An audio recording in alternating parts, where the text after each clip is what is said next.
Hello everyone, कैसे हैं आप सभी। आशा करते हुए अच्छे होंगे और खूब मन लगा पढ़ाई कर रहे होंगे। तो कहीं दूसरों को खुश करते करते हम यही ना भूल जाएं कि हमें करना क्या है। तो इसलिए अपने अंदर परिवर्तन लाना बहुत ही जरूरी है। और परिवर्तन कैसा, सकारात्मक दिशा में। मतलब रोज आपको ये सोचना है ना कि हम बेहतर करेंगे, कल से बेहतर आज का दिन होगा। तो अगर ऐसा बेहतर सोचेंगे ना तो जीवन में जो चीज बिगड़ी हुई है ना वो भी बेहतर हो जाएंगी। तो ये करना बहुत ही जरूरी है। आप लोगों के बहुत सारे कमेंट्स आते हैं मेरे वीडियोस पे, तो मैं देखती हूँ। तो आज मैं उन्हीं सब पे बात करने वाली हूँ।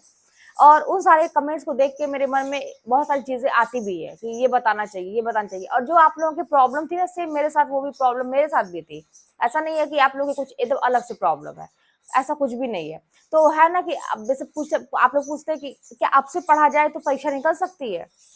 फिर आप लोग पूछते हैं डॉक्यूमेंट वेरिफिकेशन के बारे में। फिर एक कमेंट आया था कि मैंने तो नेट क्वालिफाई कर लिया, तो ये सोचता हूँ कि जब मैंने इतनी बड़ी परीक्षा निकाल ली तो ये भी परीक्षा निकल जाएगी। अरे भाई, परीक्षा को कठिन समझना, आसान समझना सब हमारे दिमाग का खेल है। अगर आप ये समझेंगे कि परीक्षा बहुत कठिन है, बहुत बड़ी परीक्षा है, हमसे नहीं निकलेगी तो नहीं निकलेगी। लेकिन अगर आप ये सोच लेंगे हाँ परीक्षा बड़ी है, कठिन है, लेकिन मैं निकाल लूंगा, निकल जाएगी। तो जैसा सोचेंगे वैसा ही होगा। तो इसलिए ना मैं कह रही हूँ कि दिन पे दिन अपने आप को बेहतर बनाने की कोशिश करिए।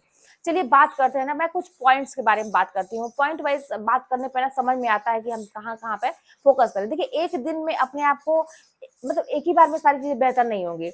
छोटी छोटी चीजों से प्रयास करेंगे ना तो आप पढ़ाई अच्छा कर पाएंगे। पहली बात तो ये है ना कि हमेशा दूसरों की खुशी के आगे अपनी खुशियों का गला घोंट देना, और यही सबसे बड़ा कारण होता है ना कि हम वहीं के वहीं रुके रह जाते हैं। तो ये चीज ध्यान रखिएगा। ऐसा ना हो कि दूसरों को बस हम देखते रहे कि मतलब अपने आगे बढ़ने के लिए ना ये भी सोचते हैं कुछ लोग कि इससे दूसरे खुश होंगे कि नहीं। कि जैसे मैं अपनी लाइफ में ये करना चाहती हूँ, ये करना करना मैं चाहता हूँ, तो अगला कहीं नाराज ना हो जाए मेरे इस सोच से।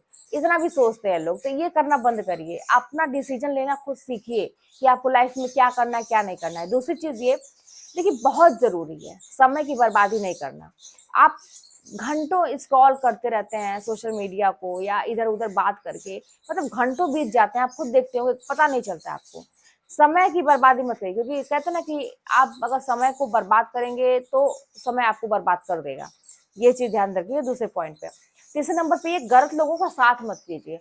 क्योंकि गलत लोग, जो नकारात्मक लोग होते हैं, आप उनके साथ कितना भी अच्छा व्यवहार करेंगे ना, वो हमेशा आपके साथ वही व्यवहार करेंगे जो उनके खून में है, जो उन्होंने अब तक करते आए हैं। थोड़ा सा बदलाव आपको महसूस होगा, लेकिन फिर कुछ दिन के बाद वही चीजें होंगी। तो देखिए, हमारे मतलब टीम में जो हमारा एक मित्र मंडली है, उसमें ना कोई हो, लेकिन जितने भी लोग हों, ऐसे लोगों की जो अच्छा सोचते हैं।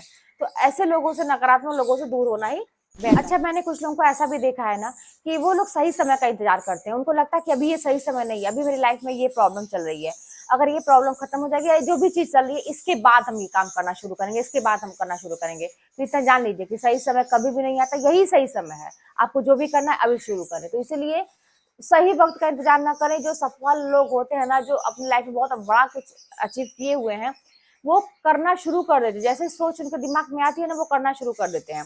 अच्छा, इसके बाद का पॉइंट ये है कि असफलता से डरने के कारण आप कुछ कर नहीं पाते हैं। आपको ये डर लगता है कि अगर मैं करूंगा असफल हो गया तो, अगर मैं करूंगा मेरा नहीं निकला तो। अरे भाई, असफलता से डरना नहीं है। कहते हैं ना कि गिर गिर के संभलना और उससे कुछ नई सीख लेना, यही मतलब जीवन का सार होना चाहिए। तो असफलता अगर मिल रही है तो उससे सीख लीजिए कि क्यों हमें असफलता मिली, दोबारा वो रिपीट नहीं होना चाहिए। लेकिन इसका मतलब ये नहीं है कि आप करना ही छोड़ दीजिए। तो ये चीज आप ध्यान में रखिए। और सबसे जरूरी चीज, अपने सेहत का ख्याल नहीं रखना। क्योंकि क्या होता है ना कि हम काम में इतने व्यस्त हो जाते हैं। मैं भी ऐसी थी। मैं अपनी बात में करूँ ना कि मैंने बिल्कुल भी सेहत का, मतलब आप लोग मुझसे किसी ने पूछा था कि अभी तो आप 5 किलोमीटर टहलती हैं, जब आप तैयारी करती थी तो टहलती थी क्या? नहीं टहलते थे, कुछ भी नहीं करते थे, कोई भी व्यायाम। यही लगता था कितने दिन में तो कुछ पढ़ लेंगे, क्योंकि एक भूत सवार था कि मुझे इस बार परीक्षा निकालनी है। और विश्वास मानिए कि अगर शायद मैं और कुछ करती तो नहीं भी निकलता, क्योंकि मतलब तैयारी जीरो थी, अपना लेवल भी जीरो था, सब कुछ जीरो था। कुछ कहीं से कुछ एक कोई ऐसा नहीं था कि कोई बेस मजबूत था कि हाँ मुझे एक बार पढ़ने में समझ में आ रही थी। जीरो से चीजें शुरू करनी थी।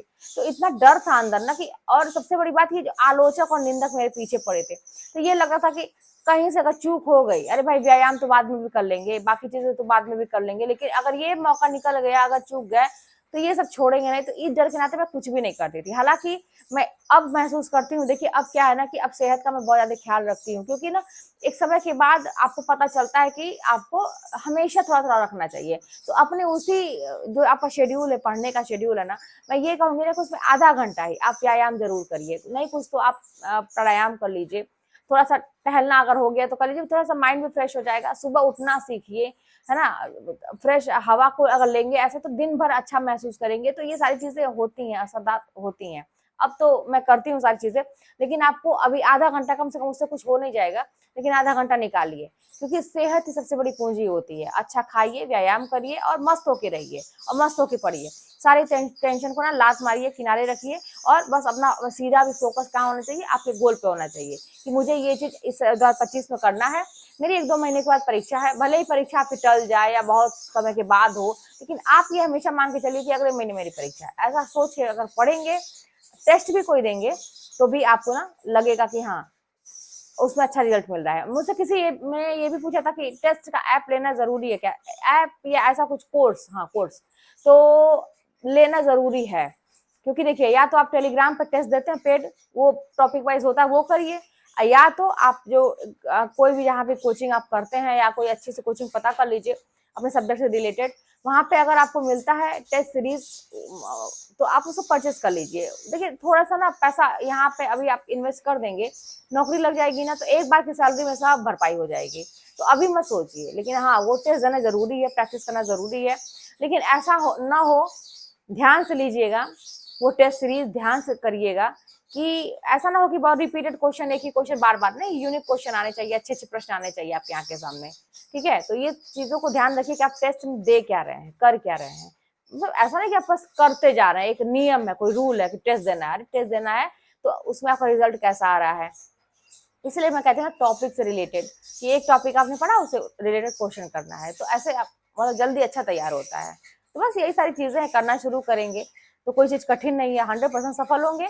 और छोटी छोटी शुरुआत करिए, छोटे छोटे बदलाव करना शुरू करिए। जितने भी पॉइंट्स मैंने बताए हैं उसमें से हर पॉइंट्स को एक स्टूडेंट को करना चाहिए, और अगर करेगा स्टूडेंट, धीरे धीरे चीजें होंगी लेकिन बेहतर होंगी जरूर, 100% बेहतर होंगी। तो फिर चलिए मिलते हैं नेक्स्ट वीडियो में। कोई बात होगी तो कमेंट के माध्यम से बताइएगा, चैनल पर नया सब्सक्राइब करिएगा, शेयर करिएगा। मिलते हैं नेक्स्ट वीडियो में।